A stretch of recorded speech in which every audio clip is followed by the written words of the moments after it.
Well, hey guys, welcome to the Daily Bits. Glad you're here. Glad you're stopping by. So, I'm trying not to overdo this, but I kind of feel like, this is a platform where I can release on things, and this series is, it's a daily thing, and there's a lot of stuff that can happen in a day, and I figured you'd learn more about me. So, I want to talk about my stepdad. My dad, and just give you a good example of some things, why I care so much.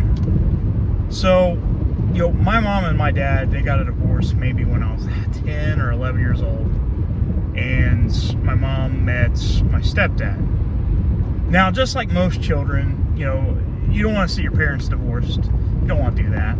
It's rough. It was a nasty divorce, by the way. It was terrible. Very terrible. We'll go into some details later on about what happened in that relationship and the bad things that came from it. But let's just say my mom was way better off than she ever was. But just like most kids, you don't like somebody trying to come in replacing your mom or your dad. It's alien. You protest it. You hate it. And you just don't understand. Even at 10 or 11 years old, you kind of know what's going on, but you just can't grasp the true reality of it. The only thing you're thinking in your head is, I'm going to lose my mom, I'm going to lose my dad. But stuff happens. But anyways, I was, for the longest time, up until I graduated high school, me and my stepdad never really got along. I was a nerdy kid. I was lazy, sort of. He put me to work all the time. He shot me. If anything, he showed me what true hard work does for you, what it really does for you. He taught me the value of true hard work and dedication. But at the time, as a teenager, all I wanted to do is go hang out with my friends, to go play music, play video games, meet girls. Instead, I'd be, mowing grass, digging ditches, or something. My stepdad always kept us busy. You'd be hard-pressed to find a time when I was younger, up until after I moved out, that I wasn't busy doing something for my stepdad. Now, we all think like, oh, it's terrible, I just want to be a kid, and you're treating me like shit. And I looked at it that way. I was like, oh, it's not fair. I'm the rebellious teenager. Let me do what I want to do. I know what's best for me. And I treated my stepdad like shit. Like I did. I argued and freaked out and all this stuff, and didn't think it was fair, and I would rebel against it, and I do stupid stuff like to purposely annoy him, and it was stupid.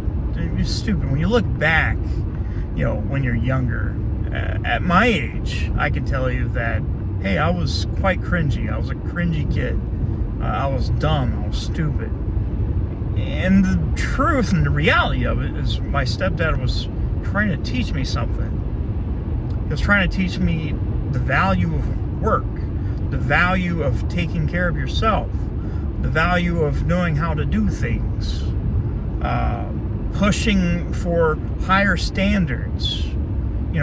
We never did anything half-assed, and whenever I did do half-assed stuff, he'd tell me. Now, my stepdad, he wasn't abusive. He never beat me. He never did anything. The most I would get is grounded. I got grounded a lot. I got grounded a lot, to say the least. He used to call me Pumpkin, like, because I was in a punk rock band, and instead of calling me Pumpkin, he'd call me Pumpkin, and that name stuck with me even to now. He still calls me that. Even to this day. But he always would tell me, like, and I know he didn't mean it, like, he wasn't trying to hurt me. He was trying to make me see that, hey, the world will spit you out. It'll chew you up and spit you out. He told me one time that, you're never going to make it on your own.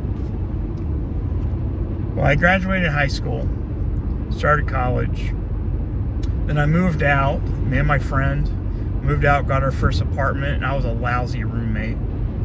And, you know, I was getting all these freedoms and stuff like that. So you do what every kid does when they get all this new freedom to do whatever they want. They, you know, don't clean, don't do shit.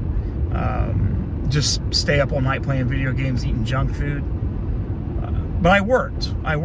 There was a time I was working 2 jobs and going to college full time. So I was, you know, working for, as an intern for a major oil company. I was designing web-based training videos for a couple years. And anyways, long story short, I was pretty successful. I was doing pretty good. I was like, my whole thing was, I'm going to prove him wrong. I'm going to prove him wrong. And I was doing just that. I was doing just fine. And, you know, I had hard times. There was times where I went back to mom and asked for money and all that stuff. We've all been there. Dumb things.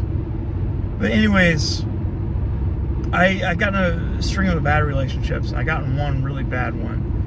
And it caused me to lose everything I owned. You know, I had a nice home, had a nice car. You know, I paid the car off, but it died and I couldn't afford to fix it. So we just let it go. And, you know, I was defeated. And that thing always came back to me as like, my stepdad said, I'll never make it. And here I was, the lowest of low. You know, I left Mansfield from my ex because I was going to kill myself. I was done. That wasn't the first time I tried to kill myself. It wouldn't be the last time. But, you know, I got home. I had nothing left, less than what I took there. I had a few pieces of clothes, some consoles, just 2 consoles out of the ones I had to sell. No TV, no nothing. I left it all there. My ex left the bed and everything. So my brother took me in after one of my best friends picked me up from Mansfield, brought me home, and I was sleeping on an air mattress until it busted because I was a big guy. I'm still a big guy, but I was really big then. It's about 400 pounds. And, you know, that busted, so I started sleeping on the floor with some blankets and pillows. And finally a bed was given to me. And it wasn't for a couple years, maybe 3 years, that I finally got a stable job. Where the job I'm at now. And I met the love of my life. And things started getting good. We got a home, I got a car. Actually, I got a car, and then we got a home, I got married. You know, we have a stable job. We have nice things again. And it just made me think that, yeah, my stepdad said I'll never make it on my own. And I'm going to fail. And I did fail. We're all going to fail, let's face it. It's not a perfect world. It's going to chew and spit you out. You're going to fail. It's just going to happen. Something bad happens. You got to be prepared for it. I wasn't completely prepared for it because I never took that. I always thought it was like, well, I'm going to prove him. I never thought about, you know, what if I can't? And I had that. I had the part where I just gave up. But now here I am, and I'm thinking like, you know what? I proved him wrong, but he was right. The way I was acting at the time, the way my attitude was, I wasn't going to get anywhere. I was just going to lose. I was just going to just drop away. And I did. I didn't heed the warning. I didn't even look at it as advice because I just took it as an insult. And it kind of was. But there's truth to it. And, you know, I thank God that, you know, he came into my life and taught me this lesson. Something my real dad would never do. We'll have a video about my real dad soon. That way you guys can. This is a daily bits, but this is a long one. I just wanted to talk about it and get it off my chest. I've been thinking about this all day long. what the next Daily Bits is going to be. And this is something, it's truly personal. I hope you guys get something out of it. My stepdad's got cancer real bad. He's in Columbus. He's been in there for probably almost 2 weeks now, I believe. They are already talking about hospice care. They're already saying there's not much they could do. There's no cure. The only thing they're going to try to do is shrink the tumor with radiation. But today, they found out that he had pneumonia, and they was going to send him home today. But they found out he had pneumonia during one of the scans, and he's got to stay longer. I got that news from my mom probably about 2 hours ago. And that's scary. But thank God he's in the right place where they caught it. Because, you come down here, they don't do shit for you at these hospitals. I don't understand. The health system in this area is a joke. It's sad that, you have to drive 3 hours away to get any actual help. And it's real sad. It's real sad. And I just don't understand, I don't understand it. I don't understand it. But I'm glad he is where he is. And I'm glad they're taking care of him. So, if I know most of my audience is older than teenagers. But if you are a young kid, you stumble across this video, your case may be different. Your dad or stepdad may be a true piece of shit. But you will know one day if he was there to help you. You'll know that he loved you. He wanted to be a real dad and teach you a lesson. Because once that bad thing happens and you get out of it, and if you had good advice and somebody that wanted to show you what the real world is like, then you'll probably thank them. I'm going to, if I lose my stepdad, he's my dad, okay?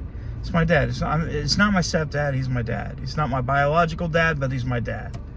And it took me until this year to call him my actual dad on Christmas. That's embarrassing. I can't imagine the world without him. I can't. I'm scared, my mom, because my mom watched me be a dickhead as a kid.